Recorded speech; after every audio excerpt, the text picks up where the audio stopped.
Hi guys, ನಮಸ್ತೆ.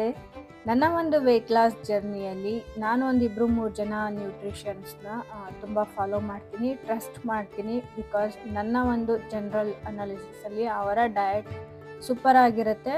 ನನ್ನ concern ಯಾವಾಗಲೂ ಬರೀ ವೆಯ್ಟ್ ಲಾಸ್ ಆಗಿರಲ್ಲ. ನನ್ನ PCOD ನನಗೆ ಕಂಟ್ರೋಲಿಗೆ ತರಬೇಕಿತ್ತು, ಅಸ್ತಮಾ ಸಿಂಪ್ಟಮ್ಸ್ಗಳಿತ್ತು, ಅದನ್ನು ಕಂಟ್ರೋಲಿಗೆ ತರಬೇಕಿತ್ತು. ಆ್ಯಂಡ್ ನನ್ನ ಪಿಗ್ಮೆಂಟೇಷನ್, ಇದೆಲ್ಲ ಕನ್ಸರ್ನಲ್ಲಿ ನನಗೆ ಆ ಡಯಟ್ಗಳು ತುಂಬ ಚೆನ್ನಾಗಿ ವರ್ಕ್ ಆಗಿದೆ. ಅಂಥದ್ದೇ ಒಂದು ಡಯಟ್ನ ನಾನು ನಿಮ್ಮ ಜೊತೆ ಶೇರ್ ಮಾಡ್ತಾ ಇದ್ದೀನಿ. ಸಂಡೇ ಒಂದು ಒಳ್ಳೆ ಊಟದ ನಂತರ ಸ್ವೀಟು, ರೈಸು, ಚಿಕನ್ ಎಲ್ಲ ಇತ್ತು. ಅದೆಲ್ಲ ತಿಂದ ನಂತರ ಮಂಡೇ ಮಾರ್ನಿಂಗ್ ನಂದು ವೆಯ್ಟ್ ಬಂದು 55.45.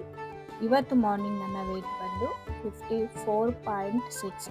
ಅಂದರೆ ಒಂದೇ ದಿನದಲ್ಲಿ ನಾನು ಅರೌಂಡ್ 850 ಗ್ರಾಮ್ ಅಷ್ಟು ವೆಯ್ಟ್ನ ಕಡಿಮೆ ಮಾಡಿದ್ದೀನಿ.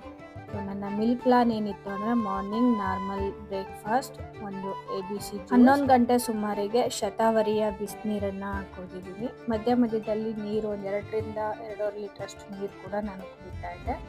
ಮಧ್ಯಾಹ್ನದ ಊಟಕ್ಕೆ ಇದು ಮೊಳಕೆ ಕಾಳು ಮತ್ತು ತರಕಾರಿ ಎಲ್ಲ ಹಾಕಿ ಬೇಯಿಸ್ಕೊಂಡಿರೋದು, ಅದ್ರ ನೀರು ಸಪ್ರೇಟ್ ಇಟ್ಕೊಂಡು ಖಾಲಿ ವೆಜಿಟೇಬಲ್ಸ್ ಜೊತೆಯಲ್ಲಿ ಒಂದು ರಾಗಿ ರೊಟ್ಟಿ ಮಾಡ್ಕೊಂಡಿದ್ದೆ, ಅದನ್ನು ತಿಂದಿದ್ದೀನಿ.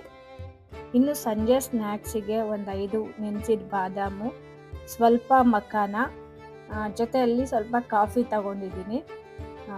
6:30 ಅಷ್ಟೊತ್ತಿಗೆ ನಾನು ಒಂದು ತರಕಾರಿ ಮಧ್ಯಾಹ್ನ ಬೇಯಿಸ್ಕೊಂಡಿದ್ದು ನೀರೇನು ಸಪ್ರೇಟಾಗಿ ಎತ್ತಿಟ್ಕೊಂಡಿದ್ದೆ, ಖಾಲಿ ಆ ತರಕಾರಿ ನೀರನ್ನು ಮಾತ್ರ ಕುಡಿದಿರೋದು. ಮತ್ತು ಈ ತರಕಾರಿ ಬೇಯಿಸುವಾಗ ನಾನು ಉಪ್ಪು ಹಾಕಿರಲಿಲ್ಲ. ಸೊ ಇದಾಗಿತ್ತು ಒಂದು successful whole day diet plan. ತುಂಬ ಚೆನ್ನಾಗಿ ವರ್ಕ್ ಆಗಿದೆ. ಇದೇ ಥರ ಇನ್ನೂ ಹೆಚ್ಚಿನ ಎಕ್ಸ್ಪೆರಿಮೆಂಟ್ಗಳು ನಿಮಗೋಸ್ಕರ ನಾನು ತೊಗೊಂಡು ಬರ್ತಾ ಇದ್ದೀನಿ, ಫುಲ್ ಡೇ ಡಯಟ್ ಪ್ಲಾನ್. ಅದಕ್ಕೋಸ್ಕರ ಚಾನಲ್ನ ಸಬ್ಸ್ಕ್ರೈಬ್ ಮಾಡ್ಕೊಳ್ಳಿ, ಹಾಗೆ ಬೆಲ್ ಐಕನ್ನ ಪ್ರೆಸ್ ಮಾಡಿ. ಇಷ್ಟ ಆಗಿದ್ರೆ ಎಲ್ಲರ ಜೊತೆಗೆ ಶೇರ್ ಮಾಡಿ, ಮೋಟಿವೇಟ್ ಮಾಡಿ ನನಗೂ ಕೂಡ. So thank you so much for watching. ಇನ್ನೂ ಹೆಚ್ಚಿನ ವಿಡಿಯೋಗಳಿಗೆ ಸ್ಟೇ ಟ್ಯೂನ್.